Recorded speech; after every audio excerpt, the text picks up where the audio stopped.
अस्सलाम वालेकुम, मैं हूं औरंगज़ेब शामिर, आपका मेज़बान आज़ादी डिजिटल चैनल पर आपको खुशामदीद कहता हूं। फीफा वर्ल्ड कप ज़ोरों शोर से जारी। मेजर अपसेट शिकस्त देखने के बाद बहुत सी टीमों ने कमबैक किया। खासकर बात करते हैं जर्मनी की टीम के हवाले से। जर्मन टीम ने आपने देखा स्पेन के अगेंस्ट अपना मैच ड्रा खेला और लास्ट मोमेंट में उन्होंने मैच ड्रा किया। कुछ नए चेहरे भी उभर रहे हैं जर्मन टीम के। हबीब बलोच हमारे साथ जर्मनी के शहर बर्लिन से हमारे साथ लाइव मौजूद है। हम इनसे पूछेंगे जर्मन टीम के हवाले से। जापान के सामने जर्मनी की टीम जो मैच हारी, उसके बाद स्पेन के सामने जर्मनी ने जो मैच ड्रा किया, तो आप क्या देखते हैं इस मैच के हवाले से? आपके तासुरात के हबीब बलोच। कोस्टा रिका के सामने जर्मनी की टीम किस तरह कमबैक करेगी, जबकि जर्मनी के पास और ऑप्शन नहीं है? अगर ये मैच जर्मनी ड्रा भी करती है तो तकरीबन हम देख रहे हैं कि वर्ल्ड कप से बाहर हो जाएगी। और लास्ट मैच उन्होंने स्पेन के आगे, तो आप कैसा देखते हैं अगर जर्मनी की टीम अगर इस टूर्नामेंट से बाहर हो जाएगी तो लगातार 2 वर्ल्ड कप में वर्ल्ड चैंपियन का बाहर होना? इस हवाले से अभी बलोच हमें बताइएगा। जी, ये बहुत मुश्किल सवाल है कि जर्मनी की टीम जो है वो ग्रुप 16 में क्वालिफाई कर जाएगी या नहीं। लेकिन मजमूई तौर पर जब हम कारकर्दगी देखते हैं जर्मनी की अब पिछले अदवार की, तो हम ये देखते हैं कि जर्मनी की टीम हमेशा कमबैक करती रही है। 4 बार वर्ल्ड चैंपियन बनना और 3 बार यूरोपियन चैंपियन बनना इस बात की गवाही तो देते हैं कि जर्मनी की टीम मजबूत है, वो कमबैक करती है, करती रही भी है। पहला मैच हारने के बाद सूरत हाल बहुत मज़ाक़ा खेज थी। यहाँ पर बहुत बड़े हवाले से, बड़े पैमाने पर तनकीद हुई टीम पर, टीम के कोच पर। उसके बाद उन्होंने अपनी टीम की हिकमत अमली थोड़ी सी चेंज की, तो हम देखते हैं कि स्पेन के खिलाफ जो एक बहुत मजबूत टीम थी उसके खिलाफ उन्होंने ड्रॉ की सूरत में खेला। जर्मनी के पास सिर्फ 1 पॉइंट है। अगले राउंड में पहुंचने के लिए उसका दारोमदार जो है वो जापान और स्पेन की टीम पर है कि जापान की टीम अगर स्पेन को हराती है तो फिर जर्मनी वैसी बाहर है। लेकिन अगर वो मुकाबला बराबर होता है या स्पेन की टीम वो मैच जीत जाती है तो जर्मनी को अपना जो आखिरी मैच है कोस्टा रिका के खिलाफ वो कम से कम 2 से 3 गोल के मार्जिन से जीतना होगा। तब जाके इस बात के इम्कानात हैं कि जर्मनी की टीम अगले राउंड में पहुंच जाएगी। लेकिन अब तक की जो सूरत हाल है उससे ये लगता है कि जर्मनी की टीम के चांसेस हैं अगले राउंड तक पहुंचने के लिए। जर्मन टीम की हम बात कर रहे हैं अभी बलोच आपके साथ। वर्ल्ड कप में आने से पहले जैसे हमने देखा वीक टीम थी एशिया की, उन्होंने फ्रेंडली मैच खेला, ओमान के अगेंस्ट 1 गोल से जीता। जर्मन टीम की प्रिपरेशन कैसे थी वर्ल्ड कप के हवाले से? और जबकि हमने देखा कि सिलेक्शन के हवाले से टिमो वार्नर खैर बाहर हो गए थे इंजरी के सबब, वर्ल्ड कप का हिस्सा नहीं बने। उनकी प्रिपरेशन क्या थी और उनके कोच की स्ट्रेटजी क्या थी? उन्होंने फ्रेंडली मैचेस और वर्ल्ड कप क्वालिफाइंग कैंपेन में कौन सी स्ट्रेटजी, जर्मन टीम की तैयारियां क्या थी इस वर्ल्ड कप के हवाले से? वर्ल्ड कप में शिरकत से कबल जब आप ये सवाल करते हैं कि उनकी तैयारियां कैसी थी, तो जर्मनी की टीम के माजी के रिकॉर्ड को देख के हम ये देखते हैं, और ख़ासकर इनके यहाँ जो इंफ्रास्ट्रक्चर है या बुंडसलीगा है, इनका सिस्टम इस तरह बहुत अच्छा और बहुत अच्छे अंदाज में होता है कि उनको उस तरह की कि नए सिरे से तैयारी की ज़रूरत नहीं पड़ती। क्योंकि जर्मन टीम के जो खिलाड़ी हैं वो उसमें अगर हम देखें तो 7 खिलाड़ी बायर म्यूनिख से ताल्लुक़ रखते हैं, 5 का डॉर्टमुंड से ताल्लुक़ है। इस तरह मैनचेस्टर सिटी, मैनचेस्टर यूनाइटेड, ये मुख्तलिफ जो टीमों में इनके खिलाड़ी खेलते हैं वो उसमें शामिल हैं। सारे इंटरनेशनल एक्सपोजर के खिलाड़ी ये अच्छे खिलाड़ी हैं।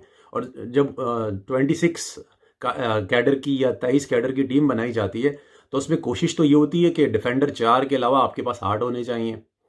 आप मिडफील्ड में डालते हैं जो अगर 2 या 3 खिलाते तो आपके पास वो 6 होते हैं। विंगर्स की बात करें तो हर पोजीशन पर आपके पास 2 या 3 खिलाड़ी होते हैं। तो अगर हम देखें इस वक्त जर्मनी की मेन टीम जो है, मानुएल नोयर जो उनके कैप्टन भी हैं, जो सबसे सीनियर खिलाड़ी भी हैं, उसके बाद जर्मनी की टीम में थॉमस मुलर और इस तरह के 1-2 खिलाड़ियों के अलावा जूनियर खिलाड़ी बहुत ज़्यादा हैं, जो 18-19 से लेकर तकरीबन 23-24 या 25-26 तक के खिलाड़ी मौजूद हैं। तो जर्मनी की टीम एक कमबैक टीम है। सीनियर खिलाड़ी भी हैं, जूनियर भी हैं, बिल्कुल भी जूनियर हैं जिनके पास कम तजर्बा है। तो एक मिक्स्ड टीम है। जिस तरह हम देखते हैं ब्राज़ील की टीम है, अर्जेंटीना की टीम है, इंग्लैंड की या फ्रांस की, तो जर्मनी के पास भी खिलाड़ियों की कमी नहीं है। लेकिन उनके पास जो मेन जो प्रॉब्लम जो नज़र आती है वो इनके स्ट्राइकर की है। लेकिन इस टूर्नामेंट में हमने ये भी देखा कि उनके जो डिफेंस है वो कदरे उस टाइप जो जर्मन मशहूर है अपने डिफेंस और मिडफील्ड के हवाले से, वो उस तरह का मुजाहरा उन्होंने नहीं किया। और वो जो गोल थे 2 जापान जी के खिलाफ जो खेले थे, तो उससे ज़ाहिर होता है कि डिफेंस में थोड़ी सी खामियां थी। मार्स हुमेल्स जो जर्मनी की टीम में 2014 के वर्ल्ड कप में शामिल भी थे, वर्ल्ड चैम्पियन भी बने थे और आजकल ब्रोसिया डॉर्टमुंड से खेलते हैं, बहुत अच्छे डिफेंडर हैं वो, लेकिन इस टीम में शामिल नहीं है। बहुत तनकीद हुई कोच पर कि आप एक अच्छे खिलाड़ी को, जिनकी कारकर्दगी इस लीग, इस वक्त जो मौजूदा लीग जो चल रही है उसमें बहुत अच्छी है, बुंडेसलीगा जो है, उसके बावजूद आप इसे नहीं ले रहे, तो उस पर बहुत तनकीद भी हुई।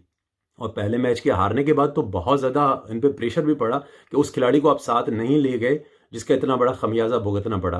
तो सिर्फ उसके बावजूद ये कहा गया कि नहीं, हमारी के पास एक ऐसी टीम है जो नौजवान भी हैं, सीनियर भी हैं, एक मिक्स है। ज़ाहिर है नौजवान खिलाड़ी खेलेंगे तो आगे जाके इनका मौका आएगा और फिर अगले 8-10 सालों के लिए वो टीम का हिस्सा बनेंगे। तो हिकमती अमली के लिहाज से जर्मनी की टीम की हिकमत अमली बहुत अच्छी है। डिफेंस में थोड़ी सी खामियां नज़र आई, लेकिन स्पेन के खिलाफ हमने मैच में देखा कि उसमें बहुत बेहतरी आई। और जो मिडफील्ड है उसमें गोरेत्स्का को जब उन्होंने शामिल किया तो अग्रेसिव अंदाज से खेले। गिनाब्री के साथ सनी जो बाद में आके खेले, जो जख्मी थे, कम्बिनेशन उस तरह का तो नहीं बन सका इनका। लेकिन ये कि टीम की जो परफॉर्मेंस, कारकर्दगी जापान को और स्पेन के मैच में हम देखें तो वो बहुत बेहतर थी। और जर्मनी इसी अंदाज से, इसी अग्रेसिव के अंदाज से जो जारियाना हिकमत अमली अगर खेलेगी तो इम्कान ये कि कोस्टा रिका को ये हरा देंगे। बआसानी हरा देंगे ये हम नहीं कह सकते, क्योंकि इस वर्ल्ड कप में ऐसी ऐसी टीमों को हरा चुकी हैं। सऊदी अरब अर्जेंटीना को हराती है, जापान जो है जर्मनी को हराती है, और मोरक्को की टीम बेल्जियम को हराती है। तो फिर हम ये कह सकते हैं कि ये जो कमज़ोर टीमें जो कहलाती हैं ये इतनी कमज़ोर भी नहीं हैं।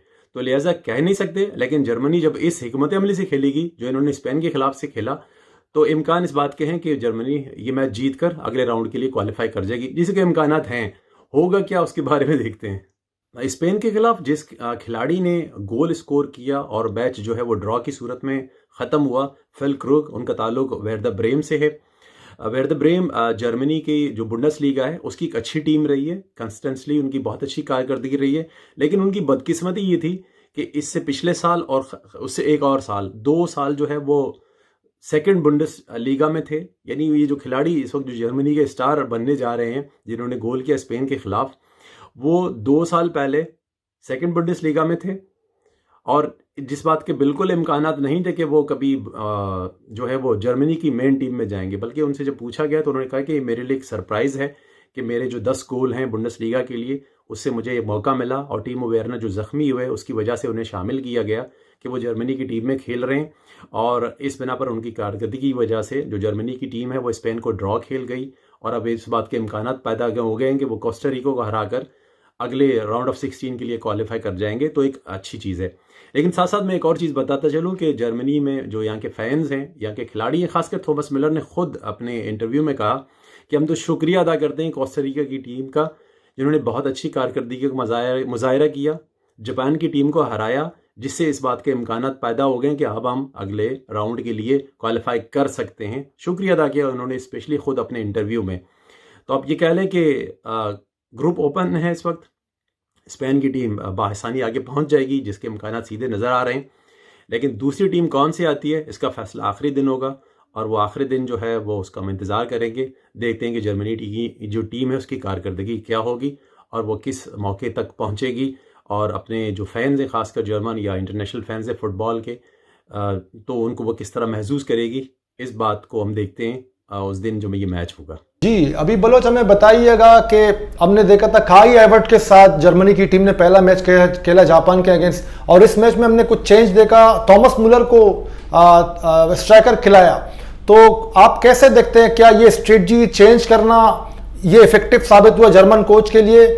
और जमान मूसियाला जो यंगस्टर राइजिंग स्टार है जर्मनी की तरफ से जो खेल रहे हैं वर्ल्ड कप के, ये इनके मुताबिक भी जरा हमें बताइएगा। जिस तरह इंटरनेशनल तौर पर भी जर्मनी की टीम में जो एक नया खून शामिल हुआ है, जमान मूसियाला, उसके बारे में बातें हो रही हैं। तो जर्मनी में खुद यानी इस मुल्क में भी मौजूद उस लड़के के बारे में, उस खिलाड़ी के हवाले से बहुत बातें हो रही हैं कि एक बहुत अच्छा खिलाड़ी है, नया खून है, उम्र भी कम है और बहुत पोटेंशियल है। तो जर्मनी को एक मुस्तकबिल का सुपरस्टार मिलने जा रहा है, जो कि जर्मनी में सुपरस्टार के बारे में बात नहीं होती, क्योंकि ग्रेड मुलर के बाद जो स्ट्राइकर 70s में था, जर्मनी के पास उस लेवल का कोई सुपरस्टार नहीं है। और ये टीम रोनाल्डो, मेसी या नेमा वाले सुपरस्टार्स के बगैर ही खेलती रही है। टीम की हिकमत अमली पे यकीन करती है, इसके हवाले से इनकी परफॉर्मेंस उसी हवाले से होती है। लेकिन एक नया खून मिला है जो बहुत अच्छा खिलाड़ी है, और जिसकी कारकर्दगी हमने स्पेन के मैच में देखी कि उन्हीं की कोशिशों के बगैर गोल जो किया स्ट्राइकर ने किया, लेकिन कोशिशें उसी की थीं। और जर्मनी ने जितने भी अटैक किए, उन अटैक्स में अगर हम देखें तो 70 to 80% उसके जो कारकर्दगी शामिल थी या उसका किरदार शामिल था। जर्मनी की टीम में विंगर्स भी बहुत अच्छे हैं। गिनाब्री और सनी के बारे में मशहूर है, क्योंकि जो जर्मनी की जो फॉरवर्ड जो टीम खेलती है तो उसमें हम देखें तो अक्सरियत का ताल्लुक बायर म्यूनिख से है। ये एक साथ खेलते हैं, इनकी आपस में अंडरस्टैंडिंग बहुत अच्छी भी रही है अपनी टीम के हवाले से, लेकिन यहाँ उसका उस तरह मुजाहरा वो नहीं कर सके, उसका फुकदान नज़र आया। और उसका नुकसान भी फिर हम देखते हैं कि जापान की सूरत में जब आप हारते हैं या स्पेन के खिलाफ आपको 2-3 अच्छे मौके भी मिलते हैं, आप गोल नहीं कर पाते, तो लगता है कि वो हिकमत अमली उस तरह से नहीं बन सकी, या जो अपोजिशन है उन्होंने आपको मार्क किया और आपके खिलाड़ियों को उस तरह खेलने नहीं दिया। तो है इस तरह की चीज़ें। लेकिन अगर हम देखें कि गिनाब्री को अगर वो बाहर निकालते हैं तो उनके पास और खिलाड़ी भी मौजूद हैं, जैसे यूनुस होफमैन को उन्होंने खिलाया, और बाद में जो और भी खिलाड़ी हैं जो बाहर बैठे हुए बैंक उस पर एक्स्ट्रा जो खिलाड़ी हैं वो उस पोजीशन के लिए उनके पास मौजूद हैं, खिलाड़ी हैं। लेकिन किसको खिलाते हैं? यूलियन ब्रंट एक अच्छा खिलाड़ी है जिसको वो खिलाते रहे हैं, और इसी तरह के 2-3 और जो हैं वो लेफ्ट विंग के पास, इनके पास भी अच्छे खिलाड़ी हैं। राउंड के साथ गोजन्स भी खेलते रहे हैं पहले। तो पोजीशनों के पास इनके पास खिलाड़ी हैं, लेकिन किसको किस तरह खिलाना है ये फैसला तो कोच ने करना है। लेकिन बाहर बैठ के भी इस बात को नज़र में जो फैंस हैं, खासकर मेरे और आप जैसे, हम ये देखते हैं कि जर्मनी की टीम से हम ये तवक्को रखते हैं कि कम से कम इस राउंड से वो आगे आएँ, तो उनको अपनी हिकमत अमली उसी हिसाब से बनानी पड़ेगी, एग्रेसिव खेलना पड़ेगा, ताकि वो आगे जो है बहुत अच्छे अंदाज से पहुँचे और फिर टूर्नामेंट में अपने जो उनकी कारकर्दगी है उसको दिखाएं और फैंस जो हैं उससे महसूस हों। जी, अभी बलोच ये बताइएगा कि थॉमस फुल्कर और जमाल मूसियाला काफ़ी इफेक्टिव नजर आ रहे हैं। ऐसा लग रहा है जर्मन फुटबॉल टीम की जिम्मेदारी अब इनके कंधों पर है। कोस्टा रिका के अगेंस्ट जो मैच होगा ये काफ़ी इस वर्ल्ड कप में काफ़ी बेहतर परफॉर्म करते हैं। सब्स्टिट्यूट के तौर पर आए फुल्कर, उन्होंने स्कोर भी किया, और हम ये देख रहे हैं जिन खिलाड़ियों से एक्सपेक्टेशन थे वो उन्होंने मायूस किया। अब तक थॉमस मुलर और जिनेबरी जो खेल रहे हैं उन्होंने कोई खास कारकर्दगी का मुजाहरा नहीं किया। तो जर्मनी में जर्मन नेशन को, जर्मन फुटबॉलिंग कम्युनिटी को किस किस्म के एक्सपेक्टेशन दो राइजिंग स्टार से? जब आप बात करते हैं हिकमत अमली की, तो अब जर्मनी के पास सिवाय एग्रेसिव खेलने के कोई और रास्ता ही नहीं है। हम ये देखते हैं कि जर्मनी की टीम जो है वो इस टूर्नामेंट में जो उनके मेन खिलाड़ी थे, स्ट्राइकर जो थे वो टीमो वेयरना, वो जख्मी हो गए थे, वो अब नहीं खेल रहे, तो उनकी जगह उन्होंने फिल क्रूक को लिया था जो वेर्दर ब्रेम से खेलते हैं।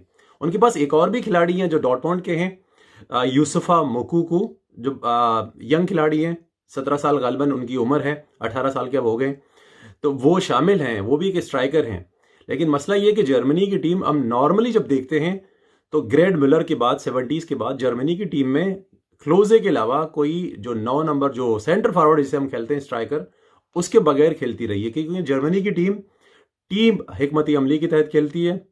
नॉर्मली जो जर्मन टीम की फॉर्मेशन है 4-3-3 के हिसाब से खेलते हैं, लेकिन कभी कभी 3-4-3 के हिसाब से भी खेलते हैं।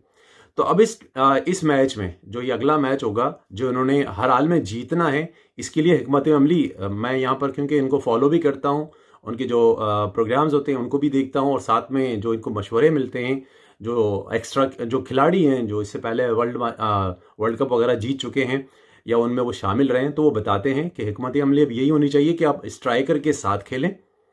स्ट्राइकर के साथ ये कि फुल्क्रोक भी हैं और साथ में मोकूकू, जो यूसुफा मोकूकू हैं वो भी हैं। अब इसके साथ खेलना होगा। थॉमस मुलर की जब हम बात करते हैं, नॉर्मली जर्मनी में ये बात बहुत मशहूर है कि अगर टीम में एक गोलकीपर हो और बाकी 10 थॉमस मुलर हो तो जर्मनी की टीम कोई मैच नहीं हारेगी। सीनियर खिलाड़ी हैं, ठीक है, बाकी दूसरे जो खिलाड़ी हैं वो नौजवान हैं, उनके पास सलाहियत भी है और वो आगे बढ़ने की कोशिश भी करते हैं, और बहुत, जैसे हम देखते हैं जमाल मूसियाला जो है या काया हावर्ट्स बहुत अच्छे खिलाड़ी हैं। लेकिन इस टीम में उन्होंने अपनी हिकमत अमली तब्दील की, तो उसके बाद सूरत हाल थोड़ी सी इस हवाले से बेहतर नज़र आई कि स्पेन की टीम को उन्होंने ड्रॉ पर इक्तफा रखा, और एक गोल जो खसारे के बावजूद जो है उन्होंने गोल ड्रॉ किया, जिससे अब इस बात के इम्कानात पैदा हो गए कि वो अगले राउंड के लिए क्वालिफाई कर सकते। जी नाजरीन, बहुत बहुत शुक्रिया। आज़ादी डिजिटल चैनल आप लाइक करें हमारे इस प्रोग्राम को और शेयर भी करें। बहुत बहुत शुक्रिया। इजाज़त चाहता हूँ रंदेब शामिर।